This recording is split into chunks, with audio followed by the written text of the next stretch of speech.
thing that I want to bring up most with you today, what scares me of the way that I was brought up pitching and where we are now. And I've actually been reaching out to some orthopedic surgeons, guys who perform Tommy John surgeries, because I'm tired of hearing about this pitch 100. Like somehow baseball people, not medical people, baseball people, they saw this number 100 and they made that can't go up to it, can't go over it, whatever. And from a science standpoint, from medical doctors, there's no proof of anything of 100. But the thing that scares me is that we're pitching, and it's a lot like golf too. We're pitching to the data, and we have guys that are going out there and they're trying to be max out on everything, every single pitch, whether it's your fastball, your breaking ball, you're taking your body to the limit every single time. And to me, and I want your opinion on it, the fact that we're seeing so many injuries, and we're just not talking Tommy John, we're now talking scapulas, we're seeing all these different injuries. To me, the human body, it just can't take it. And we're getting paid for it, but our bodies can't take it. Well, when you think about it, I mean, in most sports, you're never going to, nobody is that good that they can get by without going 100%. And you're dealing with very competitive athletes. So, you think of a race car, you're not going to win if you're backing off and you're not driving real fast. You're not going to win at almost any sport unless you're going 100%. Unfortunately, pitching, it is right now about redlining for most folks, for a lot of folks, not everybody, but about redlining them, no doubt, to push it real hard. And I think obviously cutting down the rest with the pitch clock and stuff like that could have something to do with it. Who knows? But it definitely, yeah. I mean, there's definitely some kind of tension there. Well, because we were taught years ago that you didn't lay it all out in the first couple innings. You went through a lineup the first time throwing strikes, but I'm not giving you my A stuff. I'm trying to get through. But now front offices have said, no, I want your A stuff for every single pitch. I'll have you go less, pick up the rest with the bullpen. As we've seen starters go down in innings pitched, relievers pick up more innings pitched. They want you to be at max everything every single time you go out versus the olden days. It was, hey, we want you to get into the 7th, 8th, 9th, which then you're not going balls to the wall in the very first couple innings. So the fact that it's just has changed, and I'm just wondering, even before the pitch, we've been seeing record Tommy Johns at all levels well before the pitch timer. I mean, it's crazy. The kids, I was just talking about it from when I played college baseball. Nobody had Tommy John surgery. It's amazing the amount of velocity. And I'll say this too. I don't know if it's just velocity on fastball. It's how fast we want to throw everything. We want our breaking balls now to be, because to get more spin and to get, it's like, it just, to me, it seems like the human body or certain guys' bodies can't take it. Oh, I think there's no doubt that that's true, that certain guys' bodies can't take it. There's obviously reasons behind it, because throwing harder reduces batting average, reduces slugging percentage. It actually can be successful. And it used to be relievers were more failed starters. You had like a bunch of guys that were, you shove them in the bullpen. Now you got guys that, they train to be also balls to the wall out of the bullpen and throw flames. So if you can hand it to those guys, you're shortening the game. A little different strategy. But yeah, no doubt. The other reason why you see more Tommy Johns, though, too, is back in the day, it was a randomer surgery, and first it didn't exist. So you go back in 1960s, there was no Tommy John. Now we're getting old when we're talking about the real Tommy John. Right. Exactly. And now you're dealing with it where it is fairly routine. We know how to recover from it most of the time, and we can get somebody back most of the time. So the surgery itself has gotten better. So you're able to make a decision that maybe back in the day, you wouldn't have had Tommy John. Now you're saying, okay, well, we can repair this and get the guy to 100% rather than have him at 90% for some period of time and then risk it. So there are other factors to it, but no doubt, redlining the body will have issues. Just does. Sweeper. Everybody's talking about the sweeper. In my day, we called it a slurve. It was in between. If you didn't have a tight slider and you didn't have a 12-6 curveball, you had the frisbee going this way. You called it, pitching coaches hate it, but we called it a slurve. They're now calling it a sweeper. Now we got the gyro slider. You're looking at all the data. What truly is the difference between let's say right-hander, because lefties are all screwed up because they're forget about lefties. You got an over-the-top 12-6 curveball. You got the tight slider. You got a cutter. You got the switch. Like, what is the difference in the gyro slider? I don't even know what the hell is gyro. Gyro is more like so think of a bullet, and a traditional slider where you see a dot. That's what you're looking at. If you think of how a bullet goes, it's not going to break one way or another. It's going to go mostly down, right? You're going to get the vertical drop to it, but not as much as a 12-6 curveball, which is actually using the seams more to create the drop. So a gyro slider is more of your traditional slider that will go straight down and not sweep. But it's still spinning like a slider? It is spinning like a slider, yeah. So down and not this way. That's right. So it has no horizontal break. It's just vertical. Right. So the sweeper is a subset of sliders, just like a two-seamers. Two-seamers and sinkers can be different. Two-seamers is a subset of fastballs. Knuckle curves a subset of curveballs. We now have a subset of sliders because it's not. There's a reason for it in that there's about 3 times as many sliders breaking over 12 inches horizontally than there used to be, like even 5 years ago. We're teaching how to change the spin axis, to use the seams to create what we're calling seam shifted wake. It's this new force on a baseball that we discovered. It's always been there. People have always thrown a sweeper. There's some subset of people that have always thrown it. You go back and you look at Dave Stieb, absolutely threw a sweeper. Nasty. That thing was absolutely. San Jose home, by the way. Dave Stieb was from San Jose, California, where we are right now. There you go. So how about that for bringing that up? Get extra credit.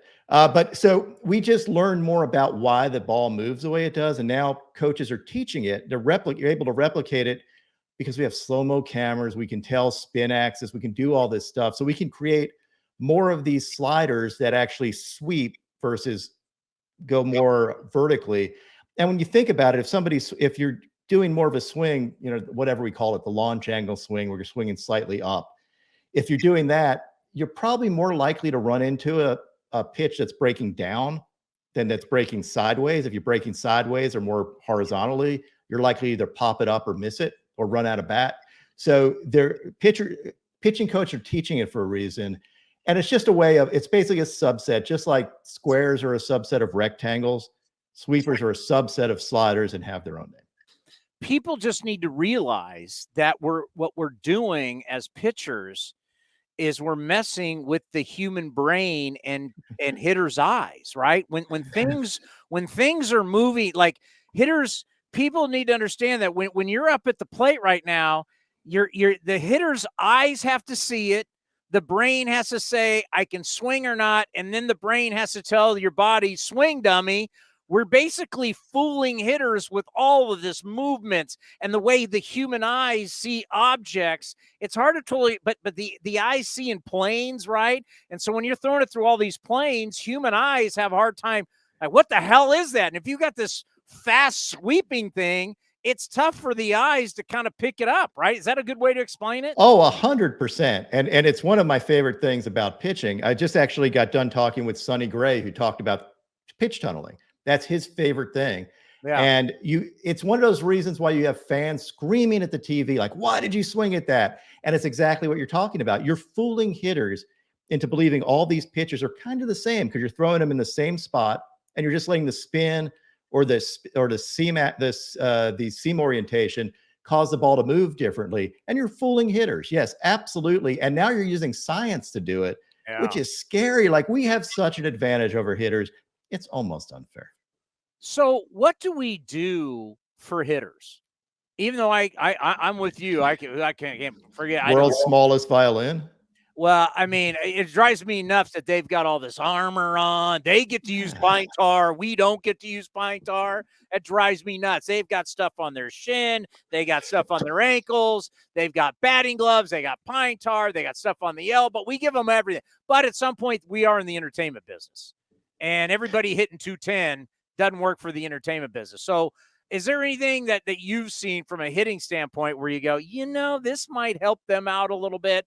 Or is it just we're at a point to where this is what our game is until we do something dramatic like move the mound back, which I don't like, but I don't know. Yeah, great point. And for one, strikeouts are awesome for me. Like, it means more tweets and more content. Like, let's not put that down. I'm talking to the wrong guy. Right. But I will tell you, we do have things that are working. You have virtual reality stuff. You have now pitching machines that can replicate the spin on almost every type of baseball, like every type of pitch. So hitters can basically face the pitcher they're facing today in the batting cage. So we are able to do a lot of this stuff, and it is helping hitters. Pitching, you think about it, it's like golf. You're in 100% control of what of your swing in golf. The ball doesn't move. In baseball, you have the ball, the pitcher has the ball, nothing happens till he throws it, and you should be able to throw it in the spot you want to, the way you want to have it, make it move the way you want to. Hitters reacting, a hitter's on defense to me, a counterpuncher. So it is tougher for a hitter to, get all this science behind it. Golf has broken down the swing for a long time, pitching mechanics broken down for a long time. Tougher in hitting, but I think they're catching up. I mean, we do those machines and virtual reality stuff, good idea. And I think it'll level the playing field a little bit. I'm so glad you bring up golf because I'm a big golfer, right? So that's why I did it. I know a lot about golf, and then I try to explain to our audience, and I think they may get tired of it, but there is a lot of similarities that baseball has now adopted from golf because we've been testing off TrackMan in golf since the late 80s. Baseball is just slow to adapt because let's face it, golf was selling golf clubs and balls. So they needed data to sell you, hey, this is why you need to spend $1,200 on irons. This is why you need to spend, you need to spend this for Pro V golf balls. We give you data, and so now baseball basically is doing a lot of the same thing when we talk TrackMan, Hawkeye, we talk about the high-speed cameras, Rapsodo. Golf's been using technology to sell equipment for a long time. So there's a lot of similarities. I like how you bring that up. And when I think about pitchers now, as they prepare, do you like I think it was a big mistake when we had Shintaro Fujinami, only pitching on Saturdays. It's like, well, what does he do the other 6 days? You got to have feel. As much as I just want to throw this thing as hard as I can, I got to feel it. I got to throw strikes. I got to feel comfortable. What do you think about this? We're trying to have guys go less and I just playing less. How do you get better playing less? You're 100% right in that. Number one, I think field does suffer. You need to practice. You need to throw and see how hitters are reacting, how the ball's reacting. He came over. There's a different baseball too in Japan versus the US. So it's way different. The other thing is building yourself up. Like with anything, you have to you can't go out and run a marathon tomorrow. You just can't if you're not training for it. No. Right. You go out and try to deadlift 500 pounds when you haven't been building up to it. You're not going to be able to do it. It's the same thing with pitching. You have to slowly build yourself up to it. And if you overdo rest, it creates atrophy. So you're going to, that could also exacerbate injuries or just hurt performance. So yeah, there's this fine tension and we're trying to figure it out. I don't know that anybody's got the magic number. And it also depends on the person, right? Like there could be somebody who needs more rest, somebody who needs less rest. So it's really up to that individual hitter, pitcher, whatever. If I was a young pitcher and knowing how much you study it, and I was coming up and I'm looking at the big league numbers and I see that big leaguers are throwing more whatever the breaking ball we want to cut it, slider, gyro, cutter, what they're throwing more breaking balls than fastballs. And I'm a young pitcher. Would you advise me to go that route, or would you say wait till you get to that level, still throw more fastballs than breaking balls?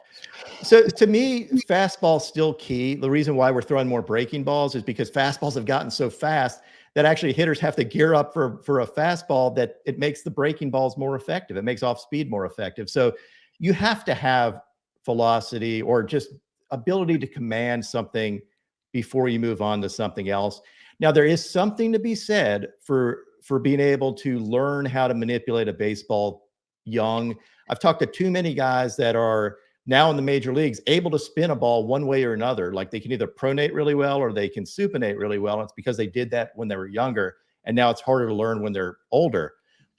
There's some of that, but still, fastball is king. Your mechanics are king, and you're not going to learn your mechanics until you learn how to throw a fastball and be smooth with it. We're not talking about grunting every pitch. We're talking about being smooth with the fastball, commanding the zone. That's all absolutely important stuff.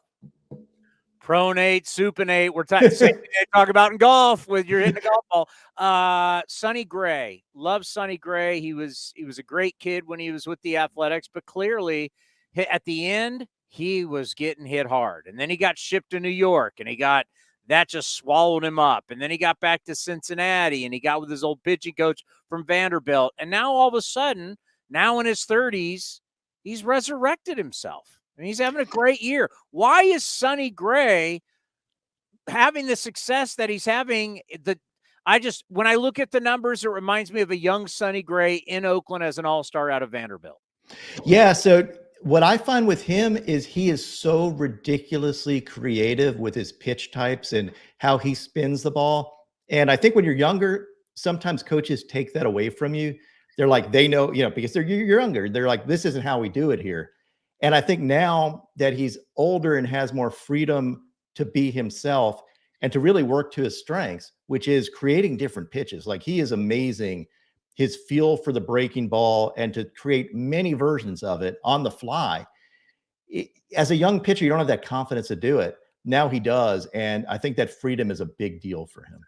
Freedom. That's interesting that you say that. Have we taken freedom away from pitchers? I mean, think of a guy like Gaylord Perry who would say, and Ray Fosse used to tell us, he called everybody Patna. Patna, I got this Vaseline, and I'm going to be putting it on. Can you imagine a pitching coach today? Patna, I got this Vaseline. Well, yeah, he's a Cy Young Award winner in multiple leagues. He's a Hall of Famer. Are you going to tell Gaylord not to use the Vaseline? No, that's his key, or at least pretend like he is and fool everybody, make them all worried. But yeah, I mean, I love the character of the game. That's part of the reason we all love it, right? Like, I don't think you should ever cookie cut people. You do need individuality. And we're getting a little bit of that back. Like you're allowing people to be free and to move the way they naturally are. But before we were cookie cutter people. And I think a lot of pitchers fell victim to it and probably weren't as good as they could have been. And it was because we wanted where you were pitching to velocity. Yeah. This is what we want. We want you. And like Sonny Gray, I mean, Stephen Vogt used to talk about during a game, Sonny Gray's movement would change as a catcher, and Sonny didn't know. It was just natural, and however he was manipulating, and he didn't even know, like, they would be working together going, I don't know where it's going, but we're getting people out. Let's do it. I mean, that's pitching, right? You're deceiving the hitter. Rhythm. Our pitching coach, Scott Emerson, says hitting's timing, pitching is disrupting the timing. Sonny Gray was great at that. And that's where I think of guys. So I got to touch one of these balls, the new tacky ball they're trying out in Double A. Yeah, it was tacky. I mean, I didn't throw with it, but it's definitely tacky. Where are we now on trying to find something that we don't have the problems like we have with a Max Scherzer at Dodger Stadium where I don't know, pine tar, I put alcohol, I washed it. Oh, it's now all over my glove. I have no idea. I swear on my kids. How do we get away from that? Do you believe in making the ball tacky? Do you think that will work? I think we need to do something because right now having the umpires do a field test, like this feels sticky to me, so I'm going to eject you, or this isn't quite as sticky as this, or this is a sticky, like that's not a standard. Come on. We have the ability we know spin rates during games. We can look at that and see if somebody's spin rates are up, if it looks fishy. But we also could do away with this. Like right now, it's the Wild West. I mean, we're saying we're cracking down, but if only one umpiring crew is actually really cracking down, are they just, showing off? Or are they just making it all about themselves? Or are they the only ones taking it seriously? Who knows?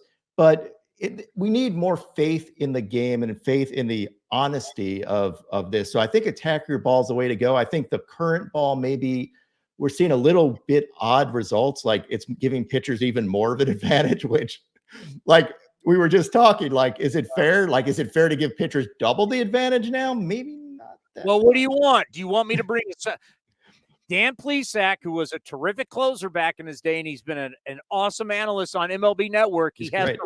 He has the running joke going. Back in his day, they used to say, "Don't go out to the mound alone," which meant you were always loaded with something. So, do you want me to go out loaded with something, or do you want the ball to be tacky? Pick one. Something's going to happen. What do you want? I totally agree. Like, if we're going to have rules, it shouldn't be about who's willing to bend and break the rules. It should be an even playing field. So give me a baseball. Say we're not going to allow anything out there, and give me a baseball that's reasonably tacky enough. They're able to do it. In Japan's baseball's tacky. They're able to do it. So why can't we do it? I think we can. I do think the experiment is a little. It's we gotta see what happens, because if we come up and people are throwing sweepers now that are breaking 2.5 feet and no one's able to hit anything, it might be a little tough for fans. Yeah, it might not be good for the product, but we'll see. And in the end, it's about the entertainment business. I got to tell you this, and we'll end on this. So it was last year. I'm at a San Jose State football game. I got my Spartan shirt on, and I had a pitching ninja hat on. And it was at the end of the game. We're walking out of the stadium, and this kid goes, "Pitching ninja," and I went, "Wow." At a San Jose State football game, someone recognized the hat I was wearing. When you're just randomly being noticed throughout the country, that's when you know life's pretty good for the pitching ninja. Dude, it still never gets old at all. Like, I love that, and it just means that maybe we had an effect on something. Maybe people like it. If it helps people be fans of the game, I think it's awesome, and I do love that. Like, that's fantastic. Like, tell them about your merch. Let's sell some merch. Go to pitchingninja.com. We got everything for you. And you got it in all the team colors. We do. Oh, you go to Rotoware as well. They sell the Pitching Ninja stuff, and we've got everything. You notice I made my light like A's colors right back there. I can change the colors of that. I love, like, you got like the eyes of the ninja are red on your hat. That is awesome. Yeah, this is a new one we tried out. I think this is it's one of my favorites. It's like a snake almost. You know how they do the snake with the red eye? I mean, that is sweet. Little evil look. Willie, you know what? You're helping make baseball cool, and that's what we need. We need to make baseball cool. We really do. And I don't think the sport does a good job of that. I think they're starting to, maybe a little, giving people freedom, but the idea that it's fun, right? The sport is all about having fun, competing, and pointing out why this, instead of looking at everything being a home run, sometimes pitchers deserve some love too. And that's what I'm all about. Like, show me all the nasty pitches. Don't get me started on, we are the only sport. I'll let you use this. We're the only sport where we've diminished the guy who handles the ball or the object. Yeah. Right. Totally And I say this to people and they just go, "What?" I go, in football, the guys who handle the ball are the stars, the quarterback, the receivers, the running backs. In basketball, it's the point guard and the scorer. In hockey, it's the center and the scorer that are always having the puck. The stars have the object, always have the object. In baseball, we've diminished the starter by saying wins don't matter. We don't pitch them as much. And now all of a sudden, I keep score every game. I can show you my scorebook. It's just a assembly line of no-name reliever after no-name reliever. After we used to grow up with pitching matchups and people were excited. We're talking about the great Vita Blue. People paid and people would come out of nowhere to go to, whether it's Detroit or Minnesota or Kansas City or wherever, because this guy Vita Blue, people used to pay to come see the starters. Now you come to see the starter, he's out in the 4th or 5th inning. We have taken away the power of the guy who has the ball, and we don't even have star closers anymore. Yeah, the one thing, if you look around the league, you will see some, like, I think starting pitching is actually at almost its heyday, its peak. They just aren't there long enough. You're right. Like, I go there, I want to see, Zach Gallen is a freaking stud. Does the whole world know who Zach Gallen is? Probably not. Is he one of the best pitchers in baseball? Yeah. Shane McClanahan last night, fantastic pitcher. But I don't think they're household names, and maybe that is part of it. Either we're not hyping it enough, they're not staying a game long enough, whatever it is. Things need to change. Well, I'll tell you what, you're a baseball fan and you got an idea for a birthday gift, any type of present. And I say that for Christmas, because I also have your coffee mugs. You can give the merch from the Pitching Ninja out, and all baseball fans will love it. So not only do you love him on Twitter and then the 8,000 companies he works for now, you can buy his merch, and I tell you, all baseball fans will love it. You are the best, my friend. Don't be a stranger. Let's talk soon. And you know I'm out here to sell stuff for you. Dude, you rock. I love being on here. See you later. See you. Thank you. The Pitching Ninja right here. How sweet was that hat? Reminds me of that hat reminds me of Indiana Jones ride at Disneyland. The snakes everywhere with the red eyes.